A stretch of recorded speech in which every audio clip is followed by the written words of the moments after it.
The palm oil industry in Malaysia is a significant part of the country's economy. Being one of the world's largest producers and exporters of palm oil, the nation is expected to experience an upward momentum in the sector in the second half of 2023. Now, how can this be achieved? I'm Muhammad Hamdan and this is Money Matters.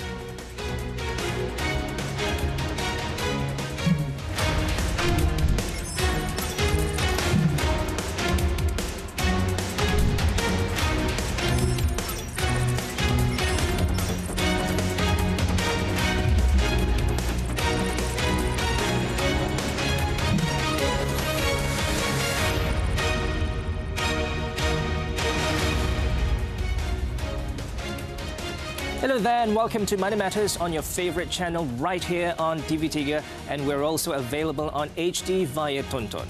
Well, today we have in the studio Datuk Carl Bek-Nielsen, Chairman of Malaysian Palm Oil Council, MPOC. Thanks for joining us, Carl. Thank you very much, Encik Mohammed. Now, let's start off with CPO production. Total production for this year is set to be hitting 19 million tonnes, which is a 3% rise from last year's 18.5 million tonnes. What are the driving factors behind this, despite ongoing global economic challenges and uncertainties? Well, I think one of the key things which we must appreciate is that this year, unlike the last two previous years, we have not been under the movement control order where we've had COVID-19. And one of the main reasons whereby production was lower in those years was simply the acute labour shortages which the industry faced throughout Malaysia. This year, we see a much better situation in terms of having the available labour and thereby being able to actually bring out the fruits and not losing it. So that's one of the key factors. Another reason has been that the weather has so far been surprisingly good, in spite of all the El Nino fears and also ravages which are impacting other parts of the world. So far, Malaysia has to a certain degree been spared. Now, you mentioned labour. I actually wanted to ask a question on that. Malaysian palm oil sector lost an estimated 20 billion ringgit in revenue last year due to labour shortage.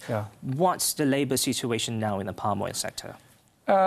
In view of COVID now becoming, how should I say, something which is not on red alert anymore, this has definitely enabled the borders to reopen, and thereby there's a lot of guest workers who have been able to come back into the industry, thereby replenishing the extreme acute labour shortages which the palm industry experienced over the last 2 years. So the labour situation in the Malaysian palm industry now has improved. In fact, we are moving on to much thicker ice, so to say, and the situation has definitely been much better now compared to what it was just 12 months ago. Are we back in full force at full capacity pre-pandemic levels? Or? No, we are not back at the full force. There are several companies, there are many companies out there who are still not back at the full force. And whilst they may still have the number, a very important thing which we may just sort of see slip below the radar screen is the importance of upskilling your workforce. Because, okay, you bring in a lot of new employees, they also have to be given the skill, the dexterity, and the understanding of certain job skills, failing which they will not be as productive as these employees who went back, who are very experienced, very good, and who actually knew what the whole game was about. And how do you suppose we address that? A lot of resources have got to be applied in the respective industry in terms of upskilling your workforce, in terms of training. There needs to be much more reach and teach. There needs to be much more reach and remind in order to ensure that your workforce is properly upskilled so they can take on the baton and take on the responsibilities which are acutely important in this industry. Do you see that being done now? It is being done, but, you know, everything takes time. We can't just expect that this is an overnight thing, at a snap of a finger, it's going to happen. But it will take place over time, and most companies are looking into this and spending more resources and should I say, more time on ensuring that the workforce is properly upskilled. Now this is something that I wrote about when I was a business journalist before. Palm oil yield per hectare is set to be declining in Malaysia compared to 15 to 20 years ago. At the same time, global demand for the vegetable oil is expected to rise to 85 million tonnes in 2025. Is this a concern for Malaysia being the second largest producer of the commodity? Absolutely. In fact, stagnating yields is something which the industry has for the last 2.5 decades, if not 3 decades, been trying to address, because we cannot accept the situation whereby we're not just stagnating but actually also regressing in terms of yields. And this is one of the key fundamental areas where much more attention, much more drive and much more focus must be applied in order to reverse that trend, thereby improving on the overall yield per hectare. Because as you rightfully said, the oil palm today has by far the highest yield per area unit compared to any other vegetable oil crop. But what we have seen in our industry, unfortunately, is that the yields have been stagnating over the last 25 to 30 years, and this has to be changed. And analysts are saying these are not weather-related. No. It's got very much to do with the practices and also smallholders lacking harvesting system and things like that, and also rising production costs. Yeah. There's no silver bullet here in terms of pinpointing the exact reason. There are multiple reasons. So one of the main reasons in terms of why yields have been going down has been that the age profile in the Malaysian palm industry has been going in the wrong direction. Said in other words, we are seeing a greater proportion of the Malaysian palm industry's age profile becoming old. So what do I mean with that? Well, you know, if many you look, plantations lag behind in replanting. Exactly. So replanting has been pushed, and today we have a situation where 30% of the Malaysian oil palm stands are 19 years or older. And by 2028, 2027, the expectations are that this will actually rise to 35%. Now, that is alarming.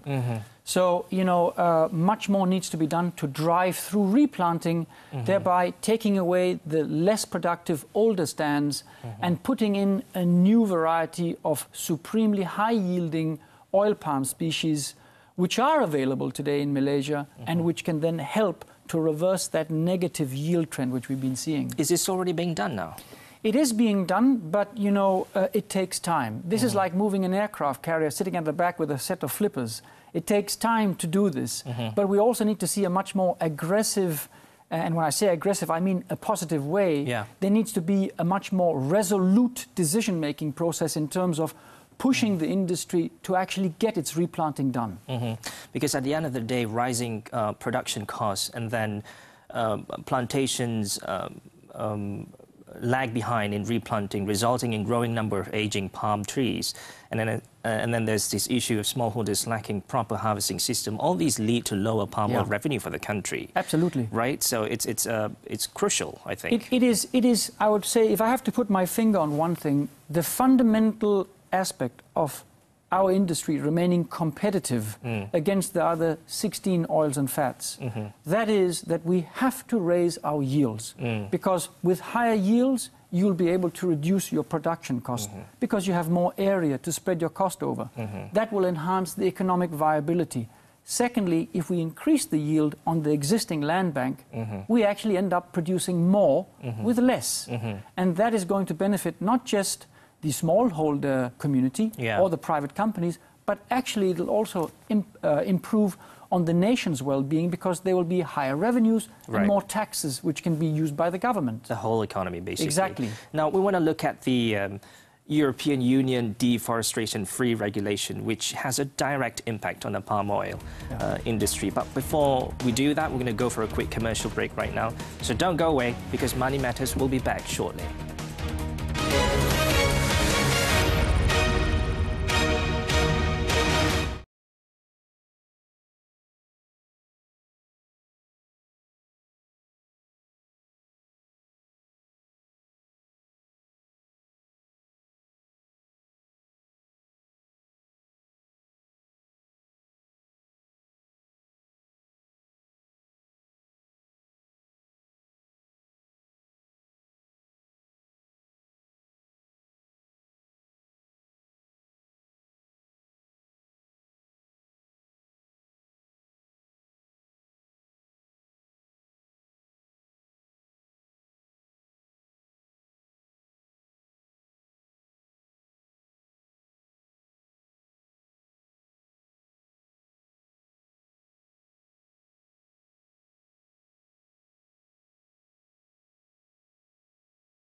Welcome back to Money Matters. We're still speaking with Datuk Carl Bek-Nielsen, Chairman of Malaysian Palm Oil Council, MPOC.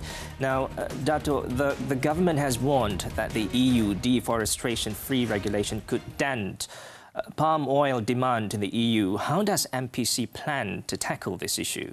I mean, I know it's huge, but, you know, there's no one-size-fits-all. No. But well, the Malaysian Palm Oil Council is very intent on engagement. And we believe very much that it is important to be around the table or else you'll be on the menu. So it is about engaging, it is about putting our views forth, and it's about speaking up for the industry so we can keep the trade doors open. So in terms of the EUDR, what we have seen is that whilst the EUDR may have been set off with good intentions to promote good agricultural practices, to minimize the impact on the climate, in other ways, you know, trying to minimize impact on global warming, there could have been a few blind spots which could have surfaced. And one of the key areas is that we are now seeing that the EUDR, when it comes into force, is at great risk of cutting off a vital part of the supply chain. And that constitutes the smallholder segment. Because we must not forget that in Malaysia, 40% of the production is made up of the smallholders, namely Felda, Risda, Felkra, etc. But also in Indonesia, a huge amount of smallholders exist. In the commodity sector in Indonesia, there are more than 7 million smallholders. This is in rubber, this is in cocoa, this is in oil palm, this is in pepper. In Malaysia, we have just in our industry alone 600,000. And you know, another commodity which will also be affected is coffee. So worldwide, I mean, many people like to drink a cup of coffee, isn't it? But worldwide, 25 million people are involved in coffee production. And 80% of those are smallholders. So all the smallholders are going to be impacted. And it's not just the how exactly do you monitor the smallholders? I mean, it's going to be an incredibly difficult, not to say impossible means of doing it. And this is what the Malaysian Palm Oil Council and also our Deputy Prime Minister, Yang Amat Mohamad Datuk Seri Fadila, went to the EU to actually make this very clear and to advocate the plight of the smallholders. Because if you look at it right now, it's not just us who've been speaking up. It's also the International Trade Center, which is linked to the United Nations, which have actually come forward and said that there is a very big risk that EUDR will cut off a vital supply chain, namely the smallholder segment. So this is what we're looking at. Now, the EU and also, you know, basically environmental activists have been demonizing the palm oil industry in Malaysia and also in Indonesia. It boils down to the question whether or not, in Malaysia specifically, the Malaysian palm oil, whether it is sustainable or not. You've been in the industry for almost your entire life. Yeah. Is Malaysian palm oil sustainable to you? Well, you know what, Encik Mohamad, that is such a good question because it depends entirely on who you ask. Okay. But if I was to give a snapshot picture, look, we have to look at facts. We must not be carried away by emotions or, how should I say, a narrative based on false emotions. We should look at facts. Now, if we start to look at the big picture, the world population is growing. Today we're at 8 billion, and by 2050 we're going to be at 10 billion people. That's more than 2 billion more than what we have today. So if we look at world agriculture in totality, of the total area under agriculture today, globally, the oil palm globally occupies 0.5% of world total agriculture area today. Okay. But in return, world global palm produces 35% of the world's entire 17 oils and fats. So you can say that the oil palm punches well above its weight in terms of producing more with less. Now, in terms of, should I say, the image of palm, we must also be large enough to admit that, yes, there have been certain practices in the past that can be improved. Yes, that can be improved. And we should be open towards accepting that there is room for improvement. Sure. And that development should not just be equal to change, but it has to be equal to positive change in this day and in this age. Right. So in terms of what has Malaysia done, I can say this. Malaysia has listened, and Sure. Malaysia has acted. And today we have the Malaysian Sustainable Palm Oil certification.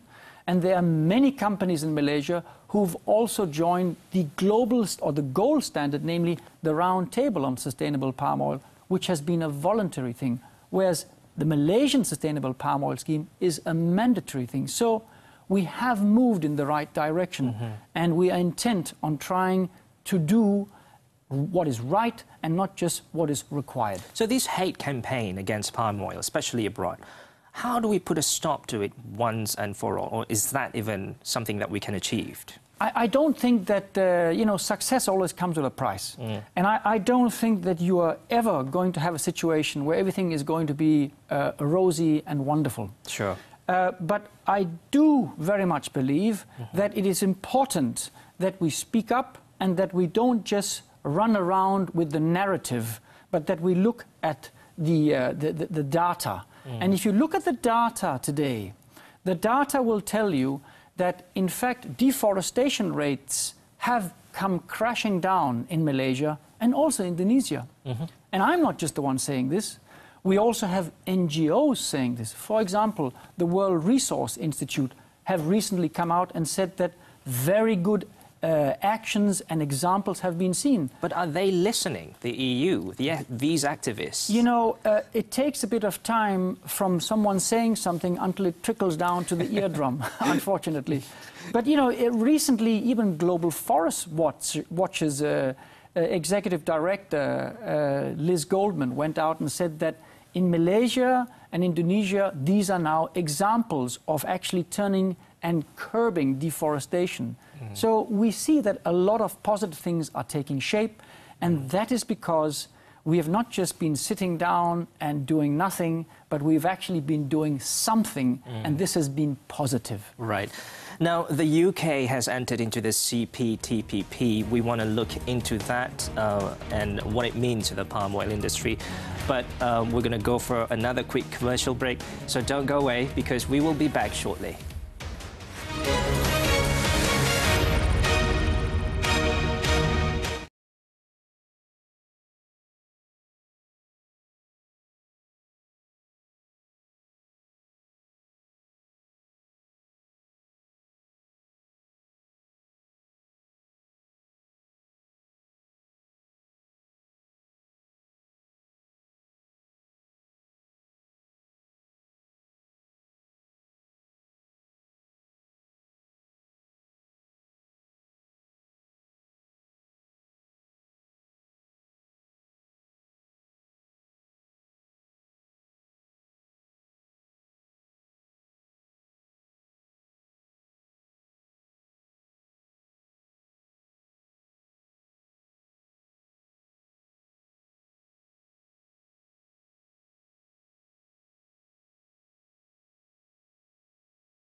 Welcome back to Money Matters. We're still speaking with Datuk Carl Bek-Nielsen, Chairman of Malaysian Palm Oil Council, MPOC.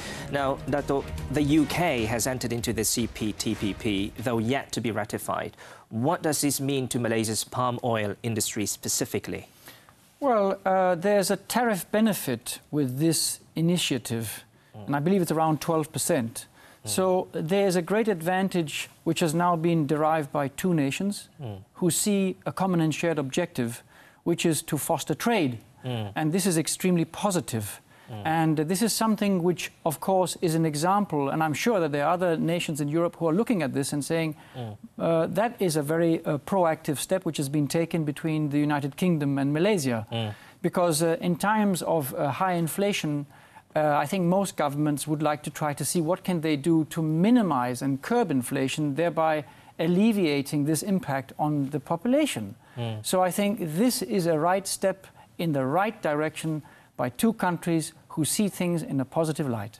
But, you know, with the regulation by the EU against on the palm oil industry, how does this work with this CTP between Malaysia and the UK? Is that not going to come in the way? Well, I think the European Union have got their own set of rules which will come into force with the EUDR. Right. But the CTP, PP, whatever it's called, in the UK, that acronym I always get sort of jumbled up. But, I know.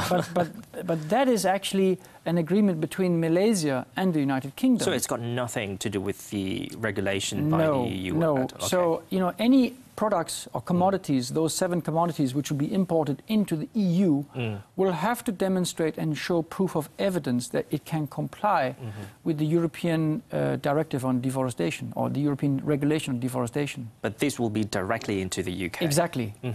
Okay, now Malaysia has put a cap on palm oil planted areas at 6.5 million hectares by the end of this year. In fact, what's your outlook of the palm oil industry, you know, next year and also going forward? I sincerely believe that the palm industry has a bright future.